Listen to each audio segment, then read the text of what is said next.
He threw a big party at his house. Only 2 people didn't show up, Mom and Dad. They couldn't come. They were locked in the bedroom. Dead. When the party's over.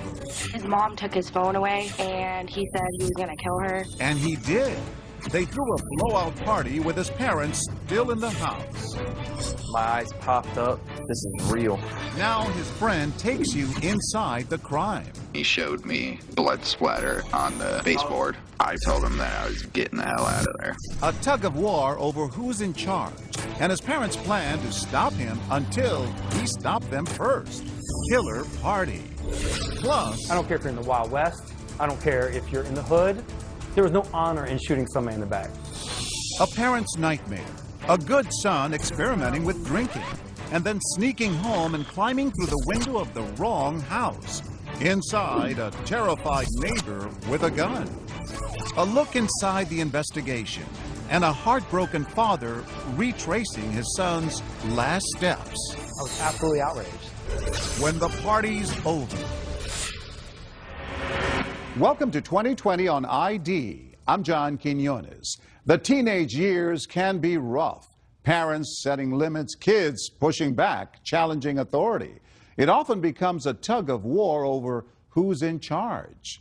But as you're about to see, when the stakes are raised and teenage defiance is mixed with a toxic cocktail of drugs and alcohol, the consequences can be deadly. First, a battle of wills that turn to rage. And as Ryan Smith first reported in 2014, 2 murders that would shock a sleepy community. Nestled on Florida's Treasure Coast, 40 miles north of West Palm Beach, sits Port St. Lucie, a city once designed for retirees, now teeming with working families. It's a maze of streets that all kind of wind together. There's the sense on these empty streets that something's amiss. Even the street signs aren't quite right. They didn't have time to spell all the street names correctly. Growing up here is a modest sort of happiness for any kid, but as novelist Nathaniel Rich learned, that gets old. Every teenager complained about how boring it was in Port St. Lucie. The only thing to do is drink and get high, have parties. And it's a party that happened here that no one will ever forget. Now you're looking live at the Port St. Lucie home where police say a 17-year-old boy killed his parents, a drug-addicted teenager who just wanted to party. He threw a big party at his house. Only 2 people didn't show up, Mom and Dad. They couldn't come. They were locked in the bedroom. Dead. The million-dollar question is why? Tyler, they say you murdered your parents. A 17-year-old killing his parents, an event that left a confused community looking to its teenagers for answers about high school senior Tyler Hadley. His parents were getting tired of him going out late and getting drunk. They got more strict. His mom took his phone away. He said he hated him. Something like teenagers say. It's definitely something that really upset him. Everybody has like sick jokes, or you just thought it was like a sick joke. But what turns a teenager's sick joke into a sickening reality? We go inside the investigation into what made a Boy Scout turn into a teenager who did the unthinkable. Mike Mandel has known Tyler since they were both 8 years old. He lived just a block away. So you know his parents. Absolutely. What were they like? They seemed like great parents to me. You know, every time I come over, if his mom was making something to eat, she'd say, "Hey, Mike, you want some of this? You know, how's it going? How's your family going?" And how did Tyler feel about his parents? He loved them. This is Blake and Mary Jo, forever in our hearts. Blake and Mary Jo Hadley thought sunny Port St. Lucie was the perfect place to raise their 2 boys. Mary Jo, she was a school teacher, you know, a great school teacher. And she loved kids so much. She dedicated her life to her two boys she had. His family says Blake loved his job at a local power plant, but his passion was his sons, the baby, Tyler, and Ryan, 6 years older. What was Blake like with the boys? He had a ball with them. He loved them. And in the beginning, Tyler seemed to be a happy little boy, celebrating birthdays and holidays with his family. He was constantly hugging his mom. I mean, constantly.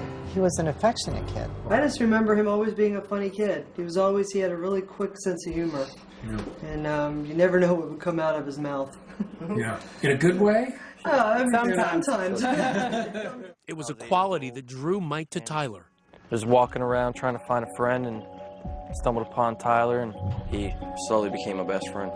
Over time, Tyler began opening up, sharing with Mike his secrets and his insecurities. He a lot of times bashed himself and Said he wasn't good enough. He just always thought someone was better than him. But what started as a kid's self-doubt turned into a teenager's anger. He started skipping school, hanging out with the wrong crowd, getting on drugs. You know, that's just things he was starting to do, was get in trouble. He was starting to steal. And they said, just hide your purse. So they thought it was one of those teenage things. There were some neighbors who thought he was trouble. He once lit the forest preserve near his house on fire. And, you know, he siphoned gasoline from the nearest gas station once. Tyler's parents started cracking down.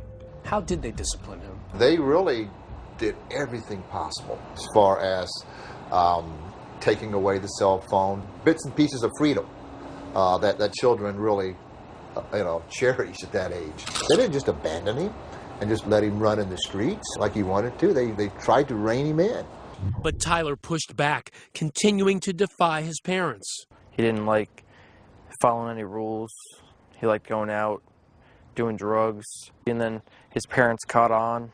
He was already comfortable living that way, and he didn't want anyone to change it. Nancy Grace has followed this case. They were beginning to discipline him more and more. And by that, I don't mean take him out to the woodshed and give him a spanking. They would take away privileges. Well, Hadley would have none of that. His frustration and anger mounted. By the time Tyler was 17, his parents were at their wits' end. They put him into an outpatient substance abuse program, but nothing changed. He came home drunk one night, and he crawled through his window when his parents woke up, and then they took away his phone in his car. He felt that she was over-disciplining him, and he said he wanted to kill her. Did it sound like he might actually do it? Absolutely not. And Tyler's parents were keeping a closer eye on him, taking him to a family reunion in Georgia just 1 week before life would change forever. We really enjoyed having him. He was very polite. I never saw Tyler lose his temper, ever. That's what is so bizarre. Posing for family pictures 1 minute, but plotting with his friends back home the next. Well, he was texting his friends and telling them we're going to have a party when I get home. So he was planning it while he was up there. And 3 days later, this ominous Facebook post. Party at my crib tonight. Maybe. Tyler said he's going to have a party tonight. My parents are going to Orlando. A friend Facebooked him, what about your parents? Are they going to come home in the middle of the party? And Hadley writes back, they won't. Trust me. A party at Tyler's house seemed odd with his parents now tightening the reins, but it was something else he said that really got Mike's attention. He tells you something about what he did the night before. Yeah, he said he was contemplating murdering them that night while they were sleeping in their bed. He said he couldn't do it. He didn't have it in him. And what did you think when he told you that? I got a weird feeling in my stomach, but it's Tyler. There's no way he would do this. Then, a few hours later, a second Facebook post. Party at my house. Hit me up. This time, there was no maybe. Tyler Hadley's house party was set. He had been bragging about it for days. He was going to have the party come hell or high water. And nothing and nobody was going to get in his way. One of my friends had gone on Facebook and seen the post about the party. Everyone knew his parents were strict. And it really wasn't until the day of the party that people started to take him seriously. There was so little to do in Port St. Lucie that night that any teenager who heard about the party was going to check it out. Around 9:30 p.m., Tyler picks up Mike and some other friends, and they head back to his house. Jesse DeRay is in the car. When we were pulling up to Tyler's house, he said something real crazy is going to come out in the next week. I said, what do you mean? And he said, you'll find out. Did you see any other family vehicles there? Yeah, and I thought that was kind of strange that his mom's car was there too. I asked him where his parents were, told me they were in Georgia. It was a free-for-all. Kids could smoke inside the house. They were drinking. Kids were bringing beer and pot and pills. What's it like inside? Young people drinking and sitting around talking. But the weird thing was, most people in there, Tyler didn't even know. I didn't know. They were strangers. You think he wanted to be known as having this huge party? Maybe. That's the only thing that makes sense. As the rowdy party rages on, a neighbor across the street makes a noise complaint. I woke up to, squealing tires and kids hanging out of the car, yelling. So I did call 911. Officers respond, but with no immediate cause for alarm, they leave the teens with a warning. When we come back, kids at the party are noticing there's something strange about this place, but only best friend Mike Mandel will discover how strange behind this door. My eyes popped up. This is real. He's claiming that he killed his parents. Stay with us.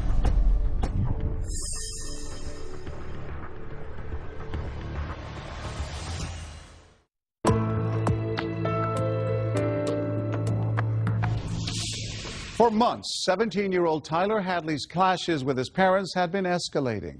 So how is it possible they'd allow him to have a blowout party at their house on a Saturday night? As the party rages on, Tyler has a secret, and he's about to share the shocking details. Ryan Smith picks up the story. In Port St. Lucie, Florida, Tyler Hadley's house party is in full swing. 60 teenagers drinking and drugging with no parents in sight. Tyler's older brother, Ryan, away at college. One kid was walking around saying, "I smell dead people." Other kids had seen some signs of blood or what could have been blood. The house was a mess. It looked like it had been ransacked. As the night wears down, Tyler is growing agitated. Do you recall him yelling at somebody trying to go back towards the back part of the house? Yes. I heard him just saying, "Get out of the hallway. I don't want anyone in the hallway." How does he seem? He seems eager to tell me something, and he wants to take me down the street and talk. All right, so you guys walk out the house. Tell me what happens now. He says, "Mike, I killed my parents." And I said, "No, you didn't, Tyler. Shut up." And he said, "Mike, look at the driveway. All the cars are there. My parents are dead. I killed them." And then, with partying teens still inside the house, Tyler tells Mike to look for the telltale sign. Blood by a computer desk where Mary Jo had been working, and by the master bedroom door. But still, Mike doesn't believe it. I actually thought he went that far out to play a prank on me that he actually put fake blood on the ground. Really? You think he's playing a prank at this point? Anything but what it is. The idea that teenagers are playing beer pong right here, while just steps away behind this door, his best friend's parents lay lifeless, is too much for Mike to fathom. I took Tyler into the garage and I said, "I want to see them dead. If you really did it, I don't believe you." Tyler says he'll prove it after everyone leaves, but Mike doesn't wait. I walk around back and I go check for myself. I come up to the door, the party's going on over here, and I turn the doorknob, push it, and it opened. I looked down and I seen his father's leg against the door. What was going through your mind when you saw his leg? My eyes popped up, and I said, "He's telling the truth. He did it. This is real." I'm in shock. I feel like there's no way that I'm seeing this. Wake up. Then Mike Mandel does something as shocking as the party. He doesn't leave. Now, you'd think Mandel would rush to call his parents or take his cell phone surreptitiously and call 911. No. Mandel continued to party hardy for several hours. Why do you stay? It's a hard feeling to explain. You know, I knew this guy for so long. Something wants you to stay here right now. You need to talk to Tyler and figure out as much stuff as you can. How long do you stay? A couple hours. How do you do that? Isn't it eating you up inside? It is eating me up inside. Even though you know he just killed 2 people, you don't see him as a killer. You still see him as a friend at that point? Yes. Why not try to get Tyler out of the house immediately or call the cops? Because he could be a danger to everybody in that house, including you. I was still in shock. Then, in a bizarre moment between best friends, they take this selfie. And I have to show you something here. Why did you take this picture? Because I knew it was going to be the last time I ever seen him. So this was to remember him? Yeah. A lot of people look at this picture and they say, Mike's callous. He doesn't care. What do you say to those people? Look at the picture. Am I smiling? Is Tyler smiling? He looks very worried to me. And he looks very scared. And how do you look in this picture? I look like that this is the worst day of my life. I knew I was going to call the cops on him when I took that picture. In shock and unable to keep it to himself, Mike tells another friend. And he showed me blood splatter on the baseboard. Baseboard? Near his parents' bedroom. What did you do? I basically told him that I was getting the hell out of there. I was like, "I'm leaving. You can come with me." Mike is still reluctant to leave his best friend, but when he finally does, Tyler is quick to notice. Tyler calls me on my cell phone and he said, Mike, where'd you go? You know, party's still happening. And I said, Tyler, I'm tired. It's 4 in the morning. I'm going to sleep. And he said, okay, man, well, I'm having a party tomorrow. Are you going to come? And I said, yeah, I'll be there. This is a party Tyler never wants to end. And at 4:40 a.m., he posts on Facebook, party at my house. Again, hit me up.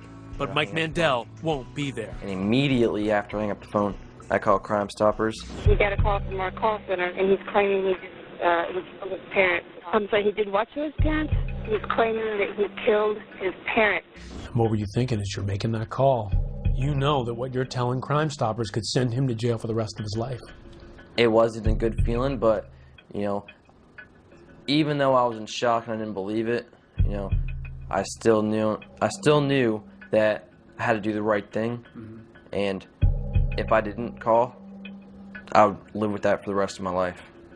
And the friend Mike told calls police too. He did something to his parents. Did he hurt them? Are they still alive? My understanding of it was that he killed them. Like, the bodies are supposed to be at his house. I don't think it's a joke. The kids I spoke to who were at the party were shocked that they had been at a murder scene, but they also thought it was pretty cool that they'd been at this famous party.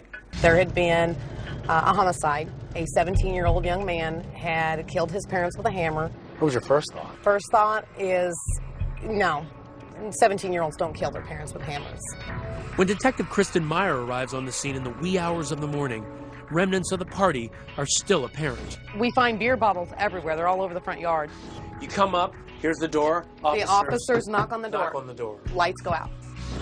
So one officer gets cover and starts calling for backup. And this officer here, the door opens. And there stands Tyler. When we come back, she grabbed her head and said, why, Tyler, why? It's the question everyone wants answered. Why did Tyler snap? Was it a threat, a final ultimatum from his parents that pushed Tyler too far? That's your motive for the murder. Stay with us.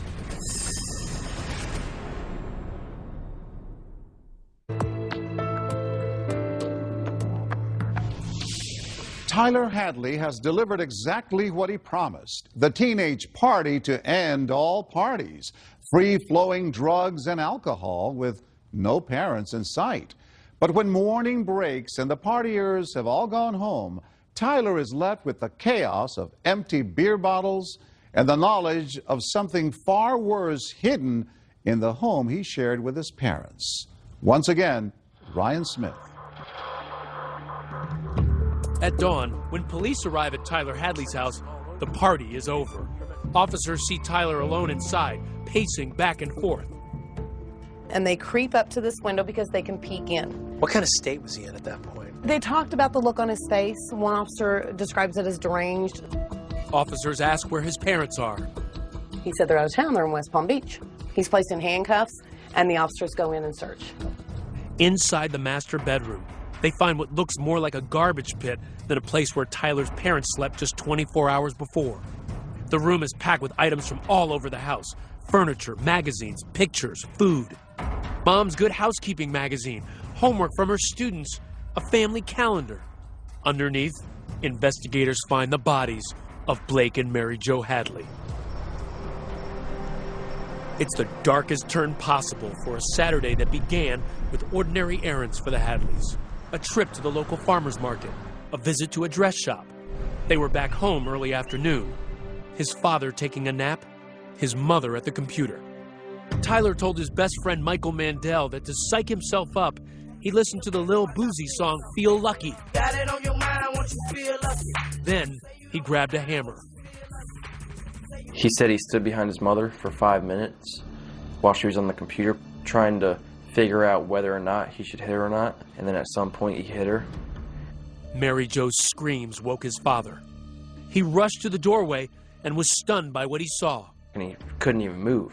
And Tyler said he ran up to his father, hit him, and his father asked him why he's doing this, and he said, why the not? Tyler told him that he then dragged his parents' bodies to their bedroom, then spent hours cleaning up the blood, stripping the walls, leaving empty hooks where family photos once hung, adding them to the pile. At some point during all of this, Tyler makes that post on Facebook that the party is on. He uses his parents' ATM card to withdraw $400 in cash and buys beer for the party. At the party, he's having a great time. He's playing round after round after round of beer pong. He's laughing, he's joking, he's planning a party for the next night. What occurred that day was what can only be described as one of the most heinous, cold-blooded, and calculated murders I've seen in 23 years as a prosecutor. The prosecutor assigned to the case, Tom Bakadal, tries to make sense of the grisly murders. This is not your kid from the wrong side of the tracks. This is not your kid who was raised in an abusive, violent family. And these parents gave him everything. Investigators find evidence that points to premeditation. For months, Tyler repeatedly talked about killing his parents to his friends. His mom took his phone away, and he said he was going to kill her. He said something about, I'm going to kill my parents. I just specifically remember him saying, I'm going to kill my parents. He just said it with a smile, so that's why no one took it too serious. But no one knew just how calculating their friend was. He hid his parents' cell phones before killing them, and with no landline, he knew they couldn't call for help. Less than a month before he was to face trial, Tyler pleaded no contest, leaving a controversial question: his punishment. He could be protected by a 2012 Supreme Court decision, which ruled that for juveniles, a mandatory sentence of life without parole is unconstitutional. But prosecutors argue that with a crime so heinous, Tyler should never see the light of day. He has sentenced the whole family to life. But Tyler's defense team argues that Tyler was mentally ill. The major depressive disorder. He had issues with anxiety and depression. He was suicidal. And low self-esteem. He was drinking heavily and abusing drugs. It was not one thing alone. It was the deadly combination of them all. But the counter to this would be a lot of people have disorders, take drugs, some even take illegal drugs, his choice, yet they don't kill their parents. What I think is one of the most important factors is the juvenile brain. The juvenile brain does not fully develop until the age of 25. Adolescents don't show the same abilities to control, regulate, and identify their emotions as adults. Expert Dr. Randy Otto says the lack of control can turn teen impulse into action. The frontal part of the brain is not functioning as fully as it would as an adult to kind of keep that in check. So you have the emotional upset without the part of the brain that is focused on deliberation, reflection, and planning and consideration. But the prosecutor says Tyler, just 153 days shy of his 18th birthday, should be treated as an adult. The state's president? This is not a youthful act of indiscretion. As for the motive, could it really just be the party? The prosecutor poured through messages Tyler exchanged with his friends for clues. In them, Tyler complains about the outpatient rehab program he's in, writing, "I seriously hate that for real." But ultimately, we think that what happened was that the parents had threatened to put him into a full-blown inpatient program to commit him. Institutionalized at a home for troubled teens. You're going to take away what I want to do, and I don't like it. Right. That's your motive for the murder. The decision over Tyler's fate has ripped the family in two. Mary Jo's mother, Tyler's grandmother, hoping for parole. I just want Tyler not to spend the rest of his life in jail because I know he's a life worth saving. But for his father's family, like Mike and Cindy Hadley, forgiving their nephew is out of the question. I can never forgive what he did. Maybe someday. I can't say never. I don't know. Do you think he understands what he's done to your family? I really don't know at this point. This is a cold-blooded murderer that we're talking about here. Yeah, he's my nephew, and I love him. All right? There's only one sentence. It's life in prison. You don't think there's any way he could rehabilitate himself and be a productive member of society? Would you want him living with you if he got out? Mike's concern now entirely for Tyler's brother Ryan. That's the person that we need to feel sorry for. He lost his entire family. You know, he lost 3 people, his mom and dad and his brother. Could you state your name, please? Ryan Blake Hadley. Do you love your brother still? I do love my brother. Do you hurt for your brother still? Yeah, I hurt for my brother. But that love for his baby brother has its bounds. Under what circumstances would you like to maintain this relationship with your brother? What I want is for him to get the maximum penalty possible. Dr. Hadley? Finally, Tyler speaks publicly about the crime, but offers little insight. I'd like to direct this to my entire family, all of them, everyone, all of them. And I know it's hard to understand, and you can't begin to explain, what happened. I just want everyone to know that I am truly sorry for the acts I committed. The judge was unmoved. It is hereby the judgment and sentence of the court. The defendant be sentenced to life without the possibility of parole. No one wants to see a youth behind bars, but in this case, he murdered both of his parents. A colder heart I've never seen. If he were here today, if you could speak to him directly right now, what would you say to him? Well, of course I'd ask the question, why? I might ask him, you miss your mom and dad? Didn't they mean anything to you? Was it worth it? Are you happy now? I hope that party was worth it.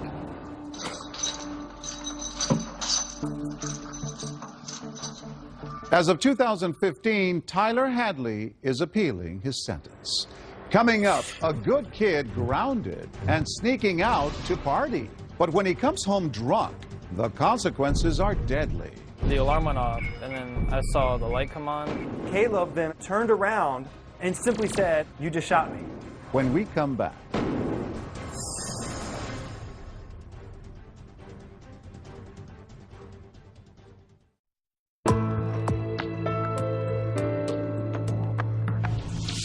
It's not unusual. A teenager sneaks out at night thinking his parents won't notice. A party, drinking alcohol, and he'll be back in bed before the rest of the house wakes up. But in the story you're about to see, that teenager never made it home. As Deborah Roberts first reported in 2014, only 2 people will ever know for sure what happened that night. And one of them is dead. It was late Saturday night. 16-year-old Caleb Gordley had a secret plan to sneak out of his house to go to a party with some friends. A popular 3-sport athlete at Parkview High School in Virginia, Caleb was also an aspiring rapper, seeing himself as the next Jay-Z. The days go fast, but the time moves slow. It's like I'm stuck in sand, but I can't ever let go. Hey. He was a self-proclaimed rapper going by the name of Prince George. Yo, Caleb, Prince George. The core was his music, was his lyrics. I have 85 songs that I've collected. Good kid, Sean? Great kid. He was very respectful, very polite. Partier? No. Like, he did not drink, and that's what makes that night even more peculiar, even more odd. We're walking to school. And out of character for Caleb. He's not much of a drinker, but he just, I guess, wanted to try for that night. Yet the one time Caleb decided to let loose, he would wind up dead in a stranger's home. It all began with the typical teen punishment. He had been grounded because he went to the park on a Sunday afternoon after I told him to clean his room. I said, 1 week, you cannot go anywhere. You go to school, you go to practice, whatever, you're coming straight home. And he accepted. He doesn't talk back. He doesn't get up in my face. He said, all right, Dad. Yeah. By the end of the week, Caleb is itching to get out of the house. We really want to party, don't want to get nothing. Tweeting throughout the day, honestly, who's throwing a party tonight? I'm trying to have fun tonight, no lie. Caleb and sister Eden are living with their dad. Their parents, Sean and Janae, are divorced. Their firstborn was a natural ham. Caleb, here at 6, busting a move to NSYNC's Girlfriend. He just had that energy that really attracted a lot of people to him because he was so fun and good-hearted. He just loved laughing and joking.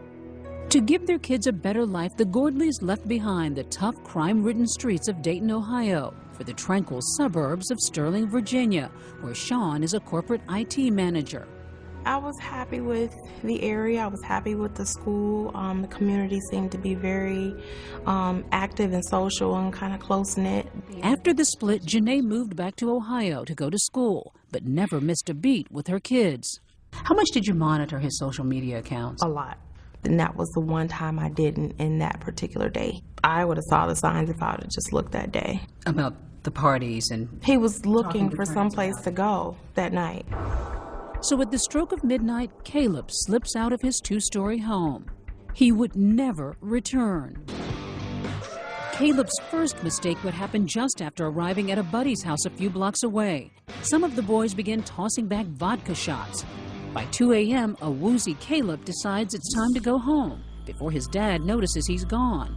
Good friend Corey Carrico was with Caleb. I took him back to my house, and I was going to make him stay there, but he knew he had to get home. I knew that for sure, because he kept bothering us about it. Staggering now, Caleb needs his sober friend to walk him the few blocks home to his quiet cul-de-sac, where many of the houses in the development look nearly identical. We crossed this fence because all the houses are similar, and then once we crossed, we came up to this window over here. We thought this was the window. Yeah, we thought this was the window, and I just opened it up. I've never come in the back way before. It looks different from the back. I always come from the front when I come pick him up in the morning. So I figured it was his house because he thought it was his house too. Did you just sort of like shove Caleb in? No, he went in himself.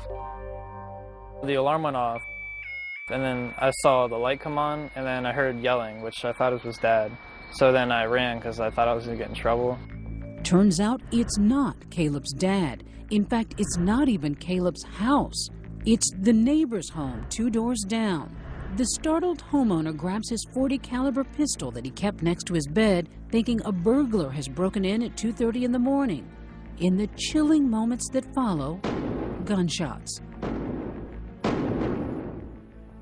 How many times was Caleb actually physically shot? Once. Once. Out of 4 shots, he was hit once. A developing story now out of Sterling. Loudoun County Sheriff's deputies responded to a burglary with shots fired on... The next morning, news of a shooting quickly spreads through the neighborhood. At Caleb's home, there's panic. His sister Eden realizes her brother isn't in his bed. My friend's mother called her and told her that someone 2 doors away from us had gotten shot. She said somebody was trying to break in. I told my dad, and he was like, I woke up this morning, Caleb's not home. I don't know where he is. I ran over to the neighbor's house, knocked on the door, and didn't find out any information. I ran back in the house, called 911. What's going through your mind at this moment? I know my son's dead. I know he's dead. Corey dropped Caleb off at my house at 2:30 in the morning, and there was a shooting in my neighborhood at 2:30, and I can't find my son. I knew it instantly. His 16-year-old son shot dead. I could barely talk. And I was so lost, and I couldn't fathom surviving this. I didn't know. I was like, well, there's no going beyond this. Eden and Sean break the unbearable news to Janae in Ohio. Overcome with grief, she heads to Virginia. I wept in the airport. I wept on a plane in front of strangers, and it didn't even matter. You lost your son. Did you understand at all what had happened? I did. I understood that, he made a mistake. And then it cost him his life. Yeah. My handsome man. A life even Caleb realized was fragile. This is the new microphone. And trust me, I have like 6 songs that I'm going to be putting out today. And one of those songs he wrote just months before dying is oddly prophetic. 1, 2, 3. Your life can be done like that. Called Reckless, with the sound of gunshots in the background, Caleb rapped, Your life can be done like that. His own life cut heartbreakingly short in what seemed a classic case of self-defense. Somebody breaking into your house, you don't know. This person is going up the stairs, going towards where the homeowner's family was. I guess he fell in fear for their lives. I mean, I put it on me at first. I thought it was all my fault because I took him to the wrong house. But you realized it was a tragic mistake. Yeah. Both Sean and Janae believed it was an awful accident until they got the police report. What it revealed would change everything for Caleb's parents. Once I got the details, I was absolutely outraged. Was it self-defense or something else? Murder. Stay with us.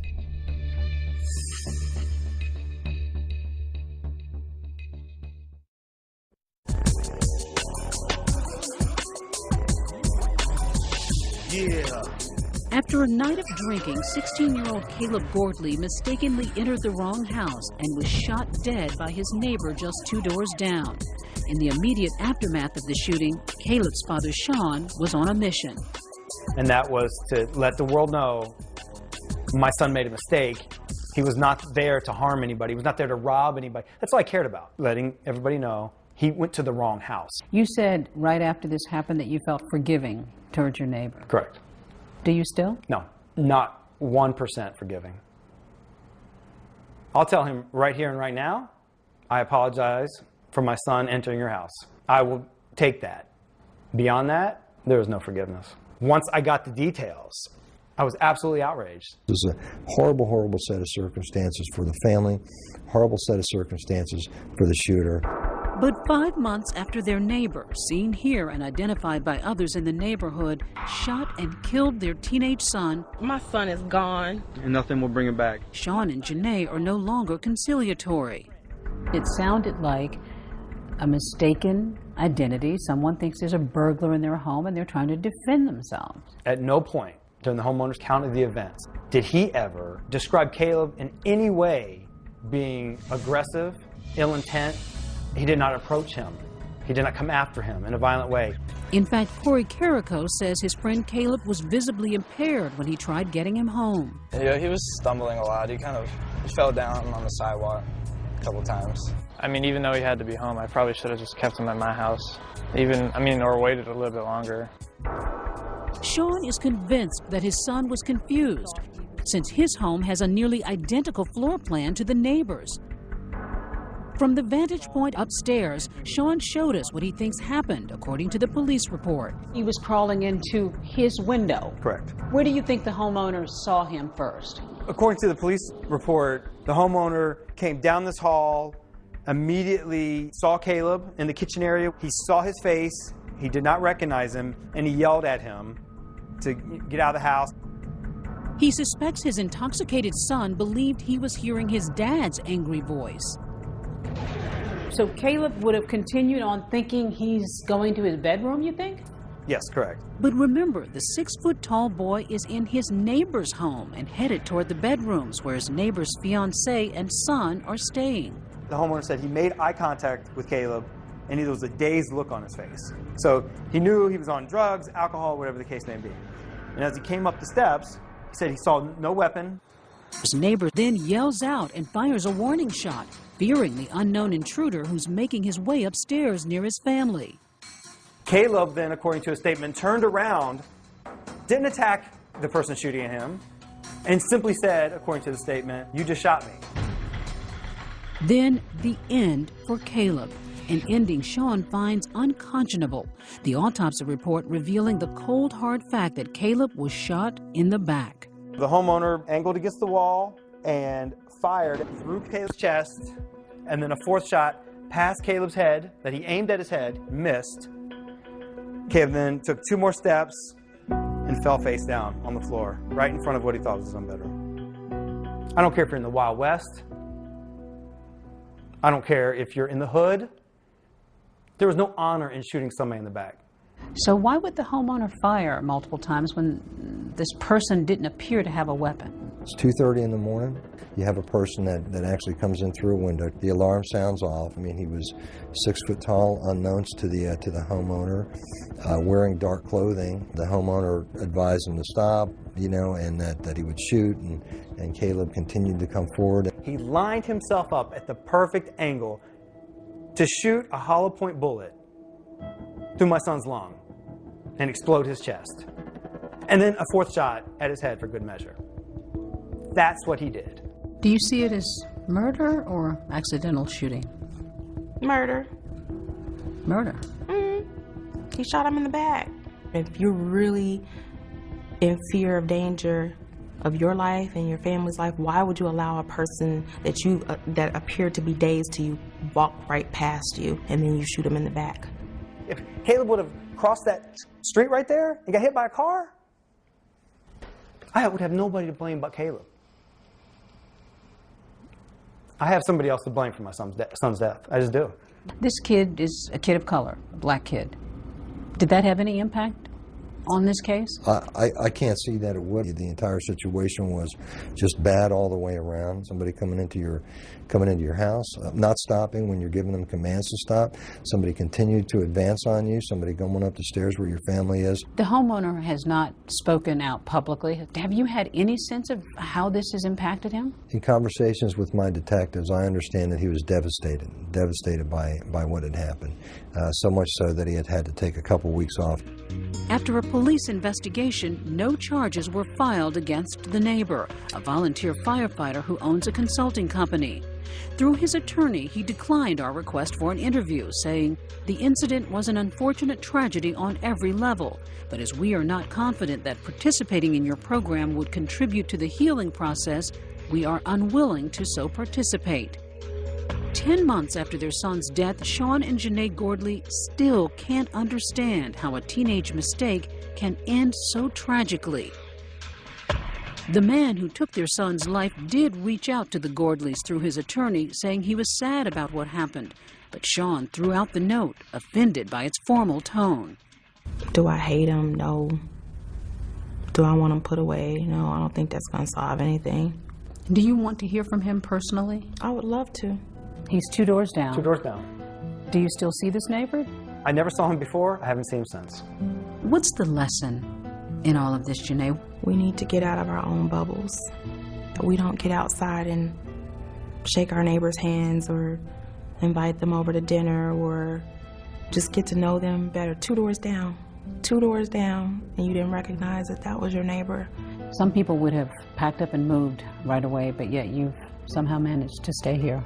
The first few months, there was no way I was leaving. I keep the door closed because it smells like him in here still after all these months. I smell him right now. On his blanket, on his pillow, we haven't washed anything. We haven't vacuumed. I come in here, sometimes I'll take a nap on his bed. And he awakens to a wall of emotional memories scrawled by Caleb's classmates who were shattered by their friend's sudden death. I don't know anybody who didn't like him for any reason. So you just put a smile on your face. Absolutely great kid. This was his 16th birthday, so this is his last birthday. His son would be 17 now, a high school senior making college plans with his friend Corey. He's such a great friend. It's a shame if you never knew him. He was such a funny person. I truly believe that my son was a gift. Yeah, we got 16 and a half awesome years. I will hold on to that.